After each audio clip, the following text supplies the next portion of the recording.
Thursday, April the 11th, 2024, and we are now in session with our Affordable Housing Committee meeting. Roll call, please. All right. Chairman Fred Hamilton, President. Dan Wood, Doug McGill, Here. Denolis Polite, here, Meg James, Grace Staples, here, and Gwen Chambers. Can I get a motion to accept the agenda as we have? So moved. Second. All in favor? Aye. Motion passed. The minutes from March the 7th, can I get a motion also for that? So moved. Second. All in favor? Aye. So we have old and new business, that would be Ms. Victoria. All right, good morning to you all. Thank you for braving the weather to hear our report for today. The budget for fiscal year 2024, neighborhood assistance budget, was adopted at $290,000. As of February 14th, the updated budget was accepted at $304,000. To date, 17 homes have been serviced for home repairs such as roofing and interior repairs, totaling $259,402. 20 homes have been serviced for septic pump outs, totaling $7,957. And 2 homes for tree service totaling $6,180. As of April 4th, when this report was submitted, 39 homes have been serviced through the Neighborhood Assistance Program. Collectively, the program has a current balance of $16,461. Staff has stopped all repair work but is still accepting applications. 8 homes have been income verified and visited to inspect requested repairs. Contractors have been contacted to submit estimates. As staff reviews repairs, those in need of emergency repair will be taken care of first. On May 1st, staff will do the 3rd round of smoke alarm installations with the Bluffton Township Fire District. And to give a little bit more information on the smoke alarms, we went out in January and we visited a lot of old homes, and those old homes need the wired, not the batteries. So that's what we're gonna do a backtrack for. So it's about 4 homes that we have to backtrack to, and 12 of the wired alarms have to be installed. So we're doing really good with that, teaming up with the fire district, and it's been very good. I've just been calling the homes that we have recently repaired, and I have stopped my contractors from spending money on smoke alarms when I know that we can get them from the fire department. That'll keep a little bit money in our budget instead of those contractors doing the smoke alarms for us. So it's been really good. So any questions with the budget, with the memo? A question about the smoke alarm. Mm-hmm. The wired smoke alarm, you said that the fire department can repair those? Or? Yeah, mm-hmm, yeah. How do you get, people who y'all are not working with, how do the fire department know to go to those places? So I took it upon myself and checked with Kevin, who is, and just for record, Meg James has joined us at 10:08. Took it upon myself to ask Kevin, who's the Director of Growth Management, if I can personally put it on my social media pages. If you need fire alarms, please reach out to the town of Bluffton and they'll direct you to me. Okay. Yeah, so I have been very personal with this thing. So I don't mind, and he said that was okay. So it's just kind of been word of mouth, just like the Neighborhood Assistance Program, just kind of getting it out there. So. Should we share it too? Sure. Yeah, May 1st, and you can put my job contact information down, and we can go from there. Not a problem. Yeah. Victoria, when you say 39 homes have been serviced, is that the beginning of the program? No, that is for this current fiscal year. Just this year? Yes, for this current fiscal year. All right, and I will move us over to the the Excel sheet. It's a little small, it's a little tight, but you all can see it there from your personal screen. Again, this is just a breakdown that I give you every month of where we are, where funds have been going. And then, as I say, collectively, you can see where the $16,461 sits all together.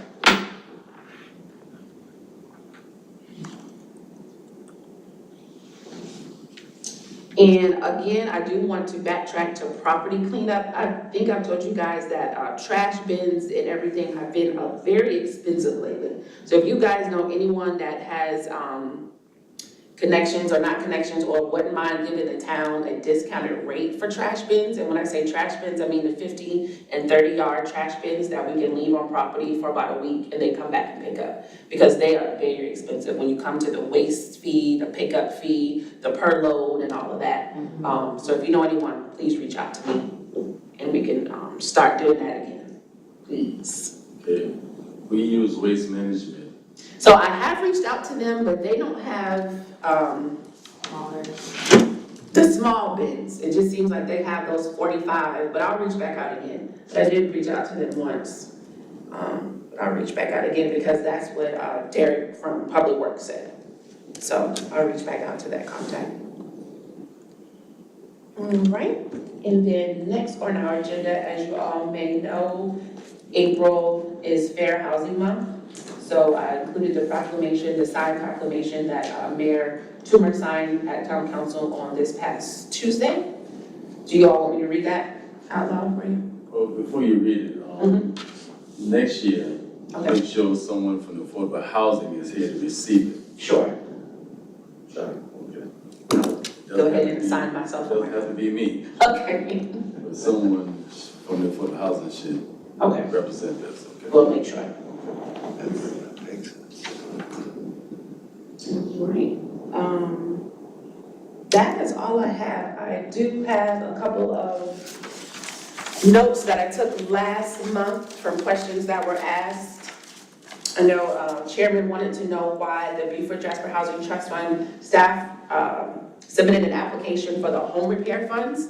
So you wanted to know why it was only allocated for the 60% of AMI. So I reached out to Dana Topman, who is our interim executive director, and Dick Stewart, who was the chairman of our committee. 60% is the target because that is where the lowest, where the house burdens are, for those that need more home repairs than, you know, the 80 or 100. So 60% is that household that we know we can get needs for, get applications in for. So 60% is that low of the low, say your old mobile homes or your old homes that have been in the area for 40, 50 years. So that's that target area that we wanted to reach out to first. As far as where the budget is, we have, as of February 2024, we have a little over 5 million still in the pot. So we're doing good because we haven't really done any big projects yet. So the big projects that have gone, our RFP request was for home repairs, private home developers, and there was one more that went out. Home repairs, private developers, and I can't call the third one right now, but that's where we are with funds, and they have received 3 times the greater need from those 3 RFP proposals that went out. So people are jumping onto those extra funds and applying for funds such as we are to over costs and different things like that. So any extra funds is available out there. I think everybody's reaching and grabbing because the pots have just gone down. I know Beaufort Jasper EOC has closed their home repair for the fiscal year because they have no more funds. I reached out to Deep Well, and right now they're just staying over in Hilton Head. They can't reach out anywhere else just because it's a big need for home repair and different avenues of resources. And those entities that I just spoke of, they also help with utility bills as well. They just don't do home repairs, they do other things. So it's a need, and I think we're doing great.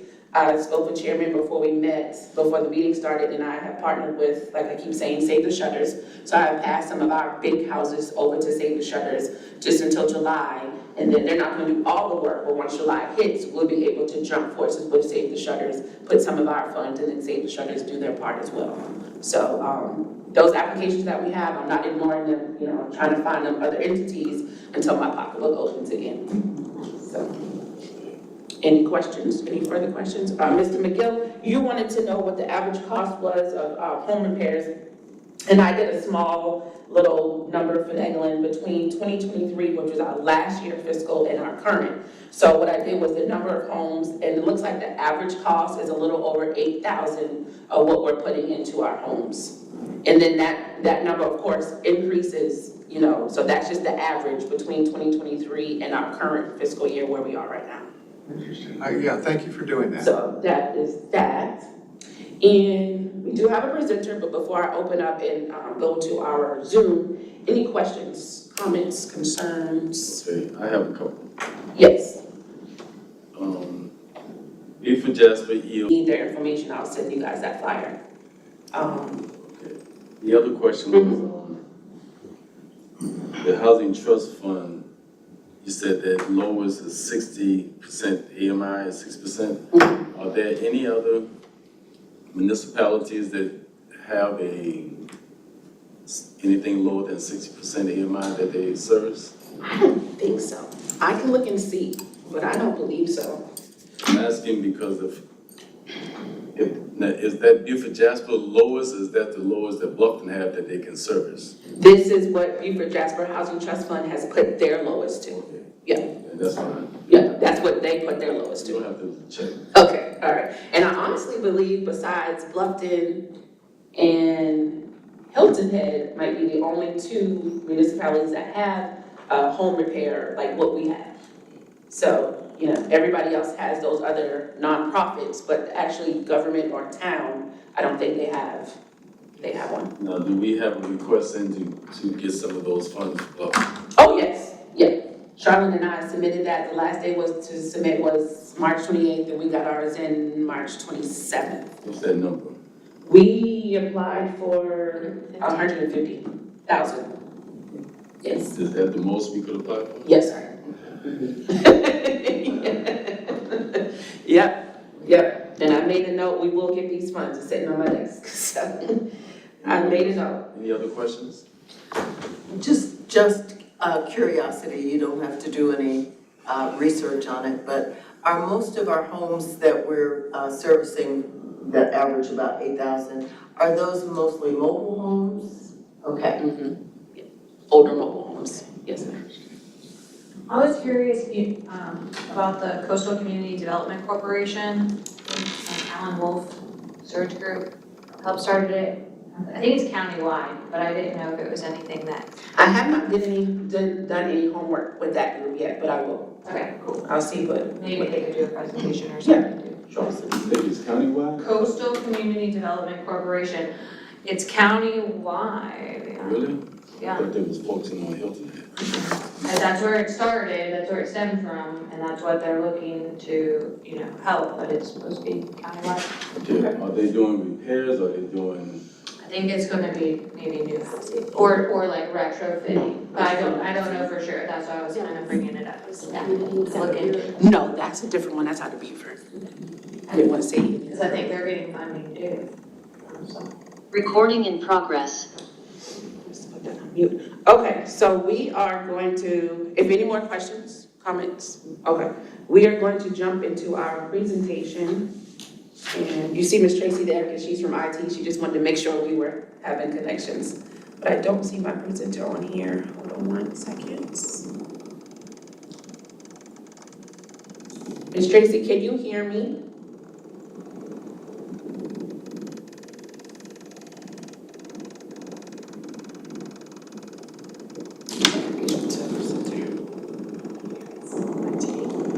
Vicky? Okay, I just wanted to make sure that we had audio. Yes. Okay, thank you. Okay, and I will probably sign out now that you're good. Okay, thank you.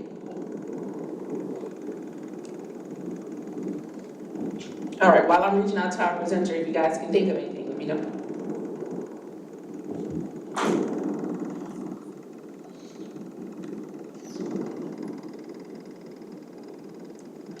Did you guys look into what she sent us before? The Palmetto Heroes stuff? Oh, yes, I sent that out yesterday. Staff shared it to us, so I just wanted you guys to be in the loop. Well, senior staff shared it to us, I just wanted you guys to be in the loop with that. And again, Bluffton has nothing to do with that, so if they have any questions. Right, Yeah, that's all State.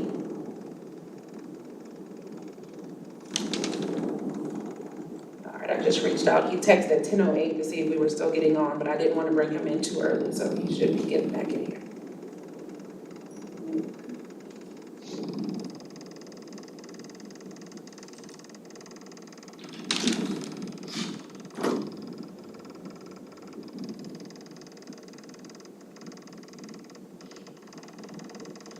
Where is he based out of?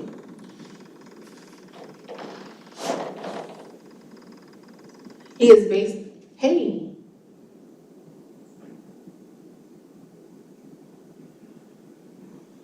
No, sorry, I didn't want to bring you on too early for the other agenda information. Okay, thank you. He is based out of New Jersey, but he handles this southern area of the United States. So he does his building here in this area.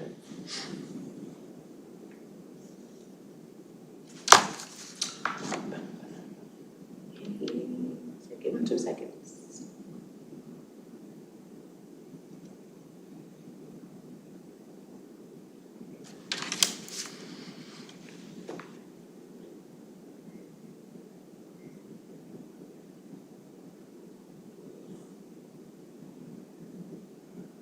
That awkward silence.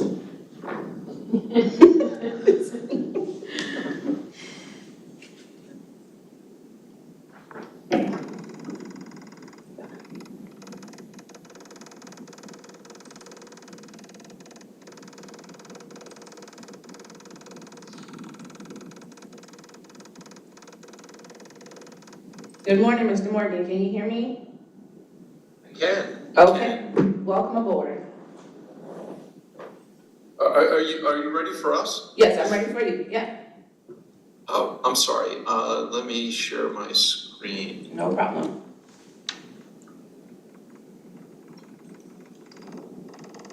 Are you able to see it? No, not yet. Good morning, everyone. Good morning.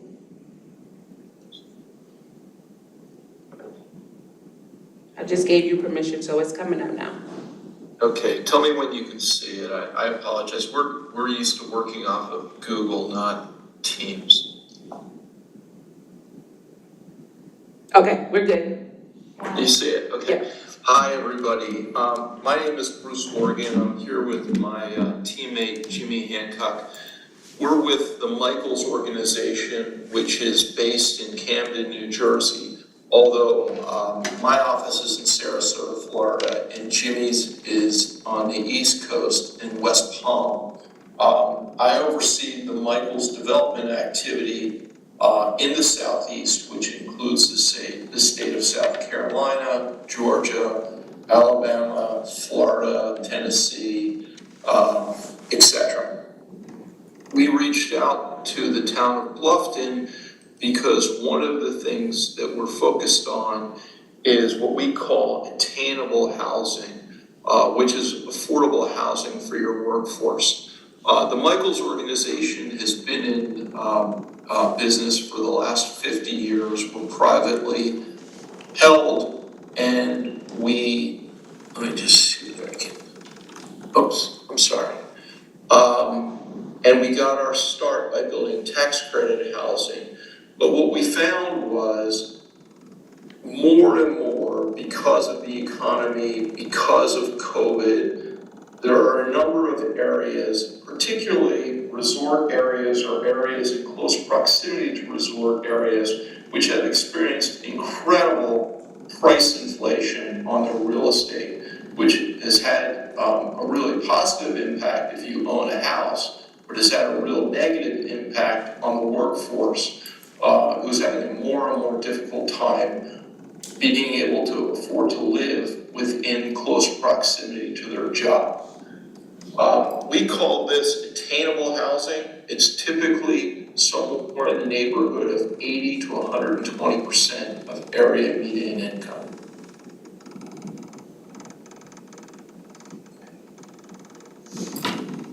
So what can we help you with? What we found was when we were building tax credit housing, We deed restrict the property. It can go up to 60% of AMI. We finance the project with tax credits and some debt, so maybe a little bit of soft money. And we can build for folks who make pretty much entry-level wages or lower wages but work.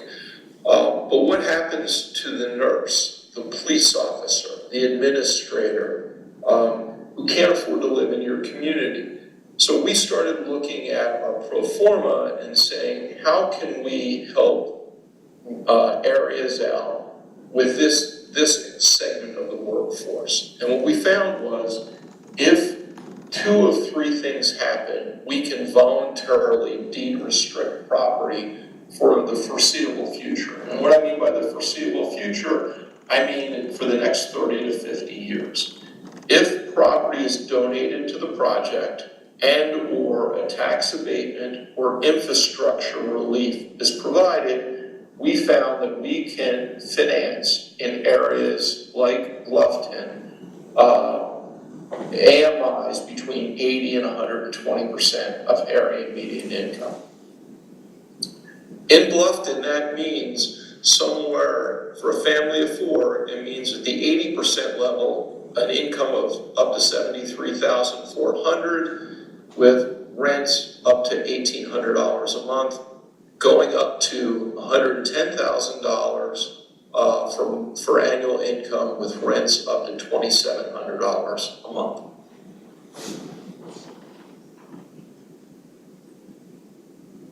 There's only certain areas, though, that we're looking at doing this.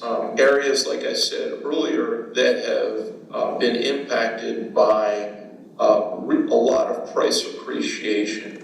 A lot of this happened during COVID, when people decided that they could work remotely. They no longer had to work in the community that they were, that they no longer had to live in the area where they worked. So they moved to beautiful areas like Bluffton, like Hilton Head, like the areas in Florida where Jimmy and I live. We have a project in the Mountain West right now in Colorado. So unfortunately, you're being burdened by the beauty of your area. So the area in Bluffton, Hilton Head is one of the areas that we're looking at helping. We also, we were recently selected by the Walt Disney Company to help them because they're impacted by the same problem.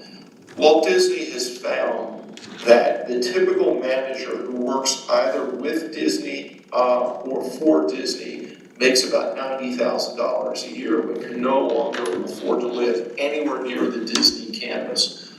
So the Walt Disney Company put out an RFP 2 years ago and selected the Michaels organization to work with them to build on an 80-acre piece of property that they donated to us for us to build 1,200 units for their workforce. And that's going on right now.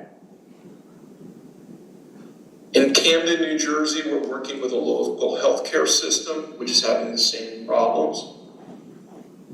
We're working in Steamboat Springs, Colorado. The average lot in Steamboat is now about $900,000 without a house. With a house, it's over $2 million.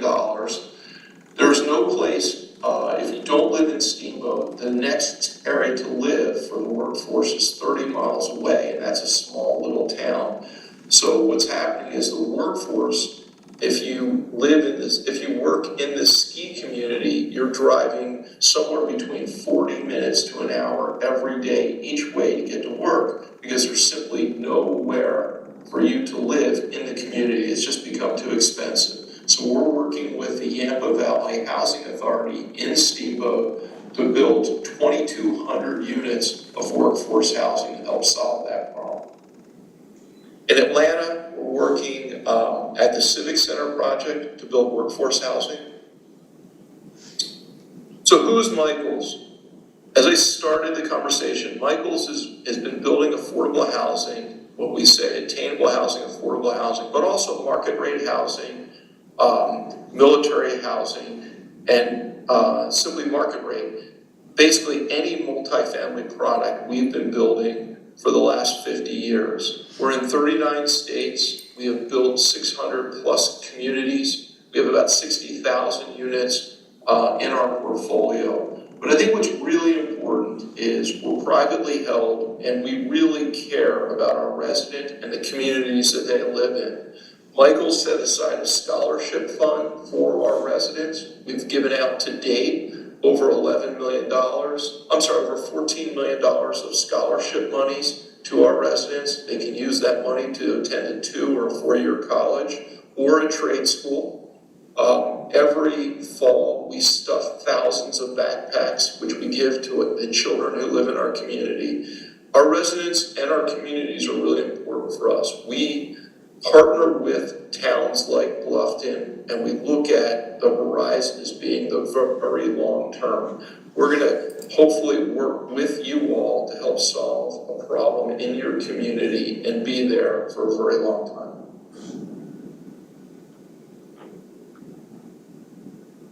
And that's our presentation. Jimmy and I, we cover the South Carolina, Georgia, Carolinas area. We'd love to help you all meet the affordable housing, workforce housing needs in Bluffton. And if you have any questions, we'd be happy to answer them. All right, thank you, Bruce. We will now pass it to the committee, and do you guys have any questions? All right, Ms. Grace, do you have anything? The first thing I was gonna ask, are all of your communities rental communities? Yes, there are sometimes for sale components, but Michael's is not a for sale developer. So what we would do, if we have a for sale element within the community, in Steamboat, that's a perfect example. 60% of the 2,200 units will be rental and 40% will be for sale. And we'll be partnering with a for sale builder who will be building and delivering the affordable for sale units. They're going to be, the prices will be subsidized, so they will be affordable to the workforce. Okay. But we do not do that. Doug? Thank you. Bruce, when you do this kind of work, are you partnering with the city? In other words, is the city providing subsidies to you, tax payments to you, meaning your company? So every deal's a little different. Sometimes we partner with the city, sometimes we partner with a nonprofit, sometimes we partner with a land trust or a corporation. But in order to get the economics to work, we typically have to work very closely with the municipality that we're working within. And to get it to work, like I said, two things need to happen of 3. The first thing absolutely has to happen with the land has to be put into the deal. It can be done in a land lease, and that's actually what we would prefer. If the city owns the land, if a nonprofit owns the land, but either way, we would enter into a long-term land lease for a nominal amount of money. The property, the cost of the property is typically what has appreciated to the point which has caused the problem. The market can no longer build workforce housing because the land is too expensive. So the land has to be donated in the form typically of a land lease. And then one of 2 things also has to happen. Either a long-term tax abatement or a municipal contribution for infrastructure. Okay, and as a result, then your company, the Michaels organization, retains ownership of that property. Is that correct? Yes, if the city owns the property, the city would maintain ownership of the property. The partnership, we will set up a single purpose entity partnership, which will own the improvements which are on the property. Okay, and your organization then manages the development after it's completed? Correct. We will take all of the risk to deliver, to raise the money, to deliver the units, and then we will manage the property well into the future as well. Okay, when you talk about raising the money, tell me about that process a little bit. Well, raising the money is typically, these projects can be financed traditionally. With debt and equity, there will be no tax credits typically in projects like this. So, depending on the AMI bands that there is a need to fill in Bluffton, I showed you examples between 80 and 120%. Sometimes the bands go further than that. I'm gonna be in Aspen, Colorado next week, meeting with the town of Aspen, and they want their economic bands to go down to 50% of AMI on the low side and up to 250% of AMI on the high side. It won't be a tax credit project, but the 250% units will help offset and provide a subsidy for the 50% units. So we really need, if this is something that Bluffton would be interested in, the first thing we would need to do is do a market study and then sit and meet with the town itself and talk about AMI banding and where you would look to have those bands. But we could either raise the financing conventionally, or we can raise it conventionally. In addition, if a nonprofit owns the property, we could then talk about municipal bonds as well. And that's one of the questions I was gonna ask, that do you ever get involved in the bond market to finance these? Yes, we do. And it's actually, it happens quite often. Understood, thank you. I think you answered my question, because I don't know if, your numbers for the 80 and 120 AMI works with Bluffton and the amount without AMI, so I was wondering if you would go lower than 80% AMI. Would we go? Yes, we would. Once again, we would have to look at the incomes in the county and the banding that is needed. We can do, depending on the needs in Bluffton, we could simply do a tax credit project as well, if that's something that would be appealing and is in need in Bluffton. So we could, if the town is finding that the workforce falls in the lower category, say just 60% or below, we could do a tax credit project. We could also go up to 80% and do income averaging, but then you would have to have the offset of the lower income units, so you came in on average below 60% AMI. Or if the town feels that the need is more diverse, we could do some higher income bands to offset the lower. The typical project needs to be somewhere north of 175 to 200 units. So you can't do a 9% tax credit project that's that large. You'll never get enough tax credits. So if you were to do a project like that, we would typically finance it traditionally without tax credits. And that's why you have to have the higher income bands subsidize the lower income bands. Thank you. I think you answered a lot of my questions too. Just wondering like what all is needed to get started if we're thinking 175 units. It sounds like a big parcel of land. During your market study, are you guys also identifying potential areas? So we haven't done a market study yet. I do know that, and we spoke when I was in Bluffton 2 or 3 weeks ago, I know there's a demand.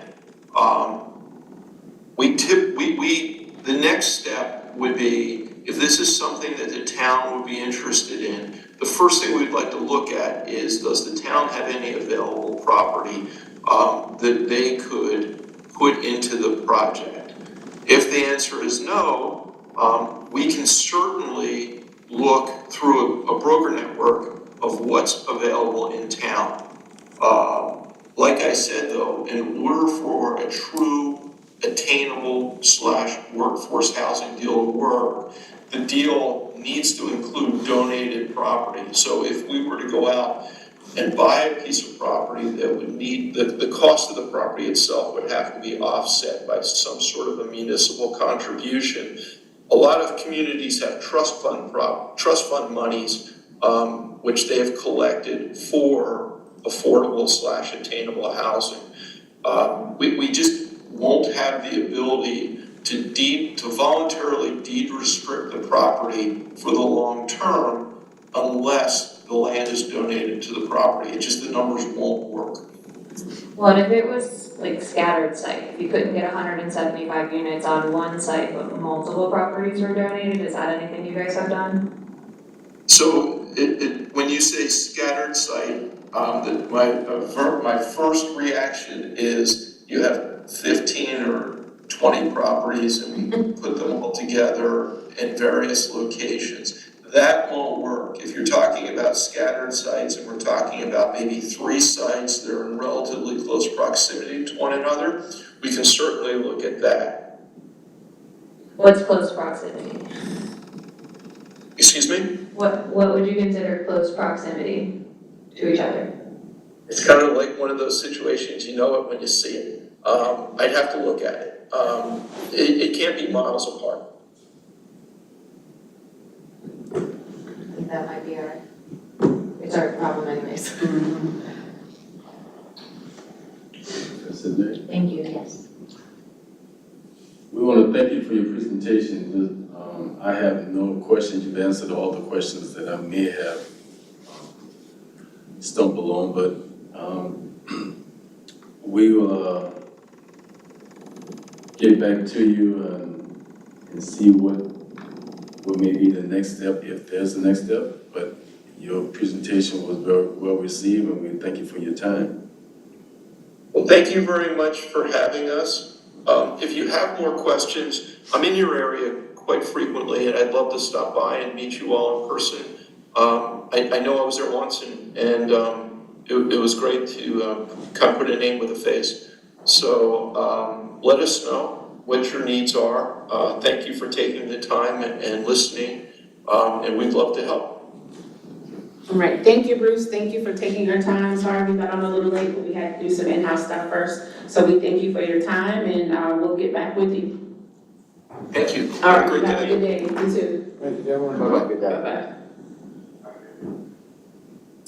All right, that was productive. It was interesting. Got some information from there. Is there a way, could you get us a copy of that presentation? Sure. Thank you. Yeah, sure. No. But that's all I have for you guys today. Do you guys have any, gave me a lot of homework last month. I think I kind of sent out emails to answer some of those questions and brought some back to you today. So anything else you want me to work on, I will look into the DC. I will look into that, but I know a couple people on that board, so I'll reach out to them, and see what their overall goal is. But yeah, that's all I have for you today. Well, I have something before we close. Mm-hmm. Shannon didn't make it today. Probably got mixed up with the I wanted to give schedule. us an update. First of all, the USDA, the government is almost out of money. We got an appropriation about, I think they signed budget maybe a month ago. And so I've been talking to our loan specialist, and she said, we're running for our lives right now because we're sharing the money with, USDA offices across the country. And so Shannon is in the hunt, but we had to provide estimates, we had to provide all of her documentation again. She had to be qualified because 4 months had gone. So it's like I say, it's a race for our lives. I'm surprised she wasn't here today. Maybe she's just, I know she's working hard. So we just need your prayers because right now they're trying to get, and I just called this morning to see if we were on the list for the appraisal. Once we get the appraisal, then again, we're still running. So her close date was supposed to be April 30th. Our advisor said it's not gonna happen April 30th, but it may happen into May once we get that. But she said the money is so tight. And I guess I keep hearing that when you were talking about the money. Just You know, locally. funds are gone. The funds are gone. The need is great, but the funds are gone, so just wanted to give you an update on that. Like I said, we need your prayers. Of course. I will do that. I saw Shannon actually in the parking lot of the post office a couple days ago. Oh, did you? And she said she's frustrated at the bureaucracy, but she loves the house. Yeah, and she is living there under a rental agreement now, so. Okay, good. Okay, well, thank you all for your time and we'll see you, when is the next meeting? May 2nd. May 2nd. May 2nd. Like 2 weeks from now. Meeting is now adjourned. Thank you. Okay, y'all have a great day. Thank you. Thank you. Be careful out there. Yeah.